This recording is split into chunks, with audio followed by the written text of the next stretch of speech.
Okay, today's the last day of August, and my Sonya, she actually found a monarch egg on the backside of a milkweed leaf.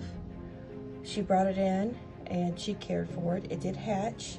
We did have a little baby monarch caterpillar. Oh, cocoon. And it hatched this morning, so we're getting ready to go release it.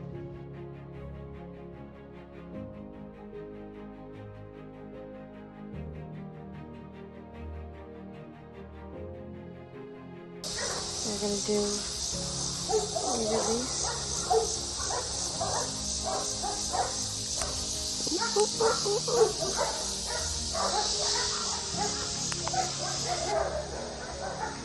release. Save the monarch. Woohoo!